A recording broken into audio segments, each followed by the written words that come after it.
right. We're back. Hey, if you're listening to us on KUNQ, our newest radio station edition, welcome to the show. I'm glad that we're able to educate, inform, motivate, and activate you. For the record, tomorrow morning, we're going to do an interview with the guys over there at the station. They're going to... So we're going to start a little later tomorrow morning than normal, by the way. We're going to come on about 8:30 in the morning in our streaming interview, or a streaming program, instead of at 8, because we want to make sure that we have an opportunity to discuss the coming programming that we're going to be doing on KUNQ. If you're in South Central Missouri, KUNQ is at 99.3, and it's an outstanding radio station, big country. And it is called The Rooster.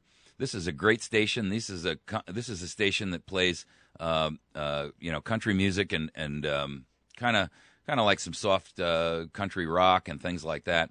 And they throw in a mix of some older classics as well. I mean, I've heard stuff like some little Led Zeppelin thrown in there, right? Which is one of my faves. By day, they're sitting there playing great music.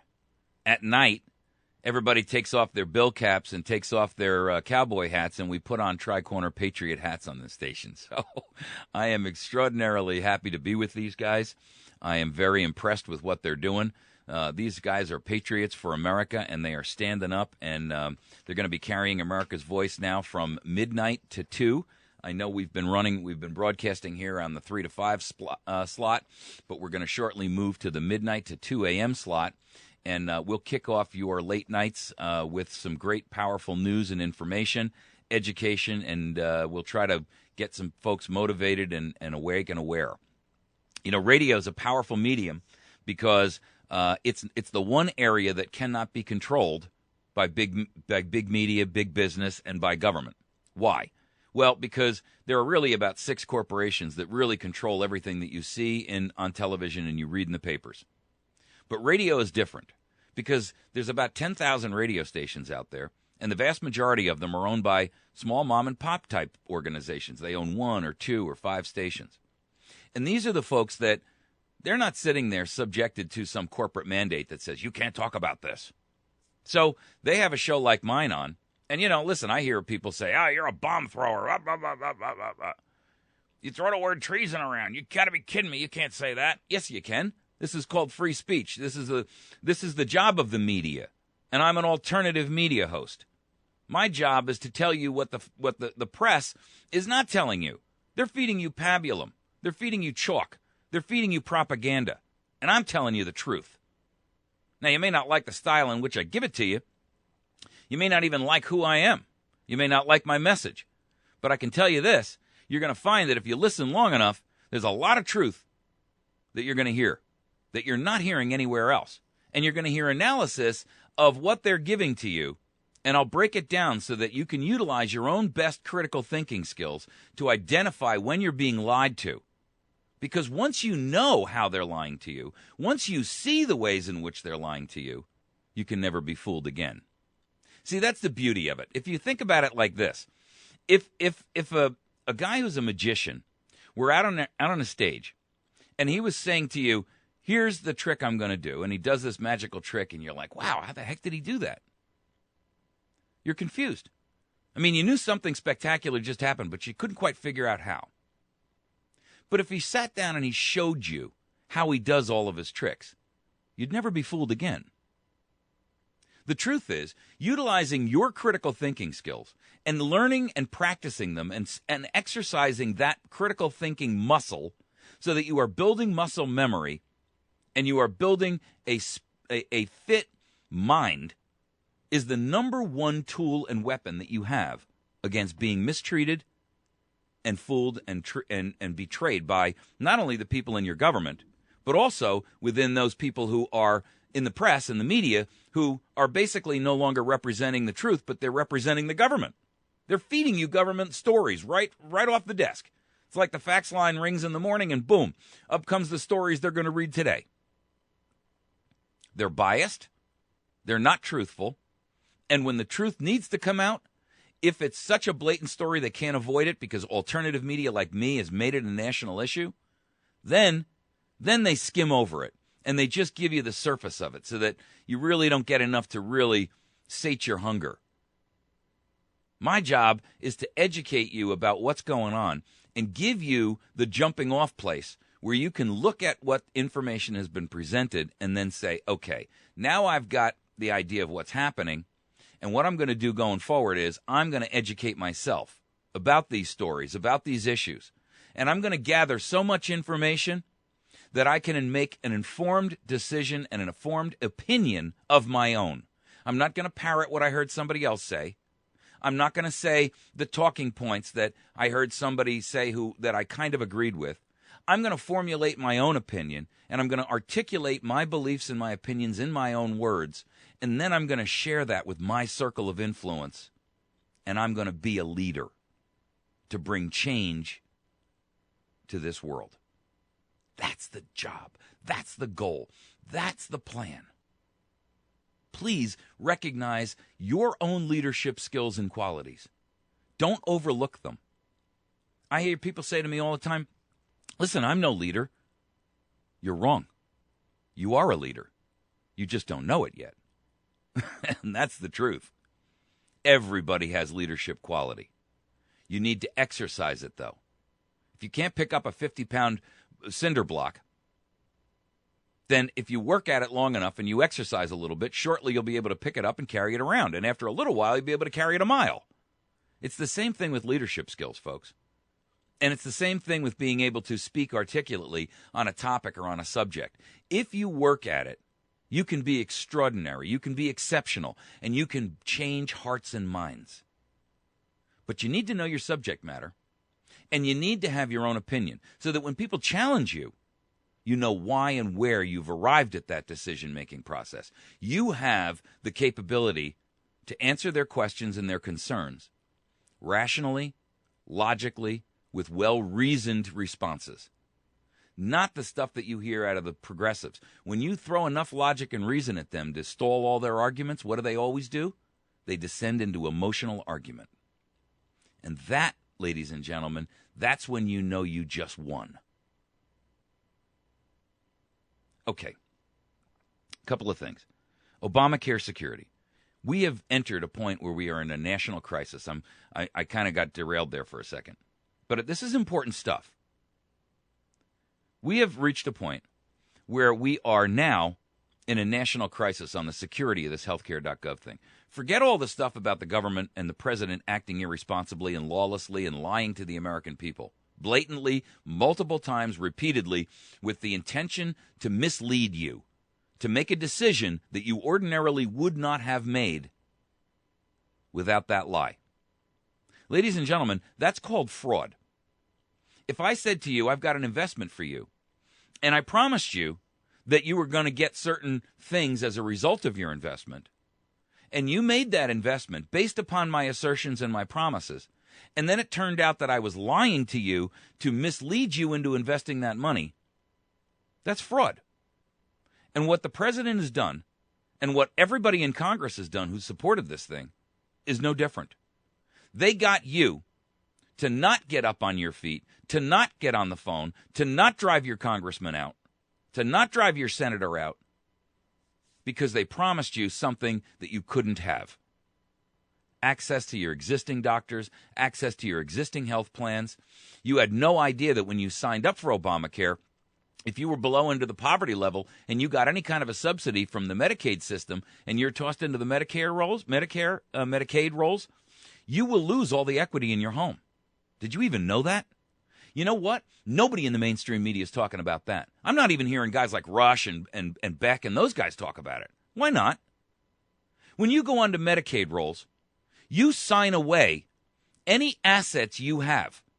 Did you know that? Why is nobody talking about it? What's the big secret? The big secret is this is the giant sucking sound of the theft of the resources of everyone who gets pushed onto the Medicaid rolls. And it's going to be, ladies and gentlemen, in the tens of millions of people.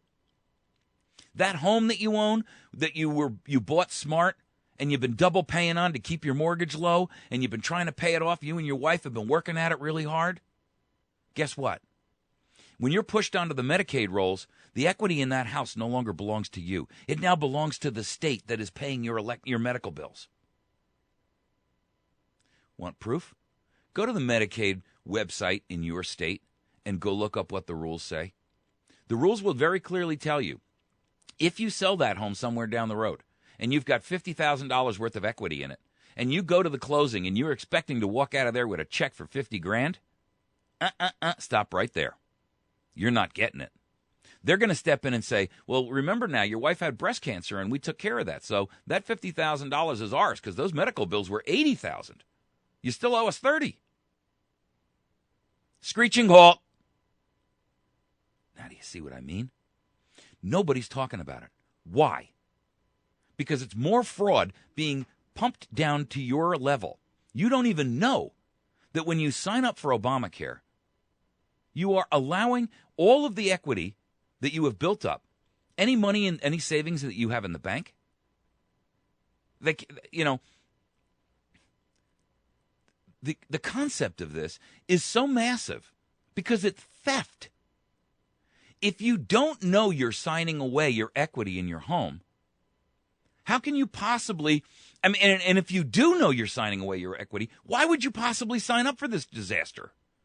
Not to mention the fact that you're on a website where literally the fix they just implemented is worse than the original security problems it had.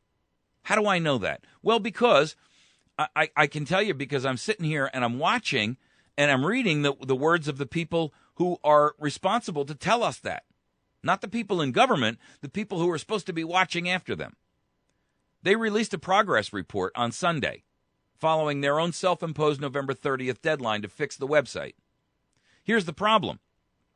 David Kennedy, the CEO of the online security firm Trusted Security, he told the Washington Free Beacon the following thing. They gave out this 8-page report, and in that report they talked about how they had done all these repairs and fixes. They fixed 400 bugs, right? The site capacity is stable at its intended level. That's what they said. By the way, it was crashing as late as yesterday. So here's the problem. In that 8-page report, they talked about 400 bug fixes, but not a single one of them addressed anything related to security. And here's what David Kennedy says. And this guy is a white hat hacker. What he does is he tries to break into people's websites, and then he gets paid to verify that their security is good. It doesn't appear that any security fixes were done at all. There are a number of security concerns already with the website, and that's without even actually hacking the site. That's just from a purely passive analysis. We found a number of critical exposures that were around sensitive information, the ability to hack into the site, things like that. We reported those issues, and not a single one of those issues appears to have been addressed at all. They said they implemented over 400 bug fixes. When you recode an application to fix these 400 bugs, and they're rushing this out of the door to get the site at least so it can work a little bit, you're introducing more security flaws as you go along with it because you didn't check that code. I'm a little bit more skeptical now than I was before, and I would definitely still advise individuals to not use the website because it's definitely something that I don't believe is secure, and neither did the 4 individuals that testified in front of Congress alongside me. I think there's some major security concerns here around privacy and information, and they haven't even come close to being addressed, and they won't be in the short term. Wow. He's flat out telling you, do not submit your personal information to the Obamacare website because it's wide open to hackers. And I got to tell you, the other side of it is it's wide open to government fraud and government abuse of your information. You don't realize it, but you're waiving your right to your Fourth Amendment, and you're waiving your Fifth Amendment right against self-incrimination when you submit your information. I'm going to tell you how right now. This government has actually passed a law that requires you, under the law, to violate and waive your Fourth Amendment right, which supersedes the law they passed in 2010. This is a law that came from God and nature, that existed long before even the Declaration of Independence and the Constitution itself. You have a right to privacy. You have a right not to be searched. You have a right for your things not to be seized. That's the Fourth Amendment, right? It says only with probable cause. Well, guess what? You're waiving your Fourth Amendment right under pressure from another unconstitutional law that was passed only 3 years ago. Because when you submit your information, you're required to click on a button that says, one, that the government can share all your information with anybody they so choose, including the Department of Homeland Security, the IRS, Social Security, and any other contractors who remain unnamed, and you don't even have any idea. There's thousands of them. These people are not obligated to be secure with your data. And how are they going to misuse it? Are they going to sell it? Well, we sell it without your name, so, it doesn't include any personally identifiable information. Bunk. I don't want my health information sold. I don't want somebody to know I've had cancer, or I've got diabetes, or I've got psoriasis. That's nobody's damn business but mine. The truth is, this is, ladies and gentlemen, is a complete and utter betrayal of America. And they're utilizing this system as a database collection procedure so that they can build dossiers and add them to the NSA files they already have on you. When we touch our fourth topic and you listen to what Rand Paul says about what the NSA is doing listening into your phone calls in concert with the FBI, you're going to be blown away. I'm telling you, do not miss this fourth segment. It's very important. What you don't realize is that, the NSA is doing it internationally, but the FBI is doing it domestically, and nobody's talking about that. That's all shh, shh, shh, hush, hush, hush. You're violating your own Fourth Amendment privacy right. You're violating your right to not have your information distributed and seized and stolen from you. And worse yet, you have a Fifth Amendment right that supersedes anything that was passed in 2010 by some elected group of traitors. Your Fifth Amendment right says that you have an assurance and a guarantee that you cannot be coerced and co-opted to testify against yourself. And yet, when you sign up for Obamacare, in order to complete your registration with the website, you have to sign and click on a waiver that says, I agree that this information can be used for the purposes of auditing, that it can be used for the purposes of investigation against me. Ladies and gentlemen, that's a waiver of your Fifth Amendment right against self-incrimination. So how do you pass a law in 2010 that enables you, or forces you, I should say, to violate the Fourth and the Fifth Amendments to the Constitution of the United States of America? I mean, look at it that way, and suddenly the light should go on. So you pass a law in 2010 that violates the law that was passed in 1792, and that, quite frankly, existed for 1,000 years before that. Why? Because the Constitution only told us and outlined in writing what our rights already were. But Congress and the Constitution didn't give us those rights. They just delineated them in writing. They outlined them and put it in writing for the first time in history. No one else had ever done that before. And what they did was they said, hey, listen, we're actually going to put this in writing, that these rights exist and that they're given to you by your Creator, that they are given to you by God, that they are a part of natural law, that every individual has the right to free speech and to worship as they choose, that every individual has the right to self-defense, not only of their home and their family, but also of their state and also of their nation. That every individual has the right not to be abused by troops who are going to come in and steal their food and sleep in their bed and kick them out of their master bedroom. That every individual has the right to privacy and that they have the right not to have their things seized by their government, because that's a government operating in tyranny. That no one can be coerced and forced at the point of a gun to confess and testify against themselves. For crimini's sake, folks, that's what they did in the Inquisition, right? We're going to burn you until you tell us that you confess that you're sin. Come on, give me a break. This is nothing more than an Inquisition of 2013 instead of the 1400s. You're being forced to violate the basic tenets of everything that makes you a free man or a free woman. Everything that your creator, and I don't care whether you're a religious person or you're an atheist, and I don't care whether you're a Buddhist or a Catholic or a Christian or whatever you are, a Jew. The truth is, we all have these innate rights in us. And whether we believe in an actual creator or whether you believe that we're naturally spawned out of space dust doesn't really matter to me. The simple truth is this. The fact that you are living, the fact that you are breathing, and the fact that you can fog a mirror gives you those unalienable rights. Period. No disclaimers, no caveats. And nothing that Congress or this president or anyone else can do can take them away from you. The truth is, what they're doing with this Obamacare website is putting every American in danger. And they know it. And they don't care.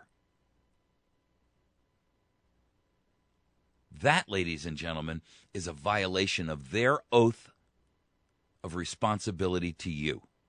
That is a violation of their oath to protect and defend you as well as this nation. When they take that oath, they're not taking an oath to the Constitution. They're taking an oath to the people that elected them. They are taking an oath to the country as a whole. They are taking an oath to the state that they represent and the people who live within it. And they are saying, you can be assured that I am going to act in your best interest. Think of it like a lawyer. Would you hire a lawyer that said to you, listen, under attorney-client privilege, you can tell me, and if you did the crime, you can admit to it to me, and I can't testify against you? And you say, okay, I did it. And then the lawyer strides into court the next morning and says, Your Honor, my client admitted that he committed the crime, and therefore you have to find him guilty. Wow, wouldn't that be a betrayal? Is what Congress is doing any different? No, it's not.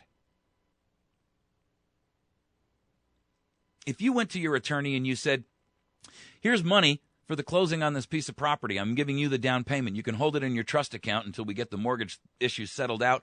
And then when we go to the closing, you bring the check with you, but it shows that I'm serious. Here's $20,000.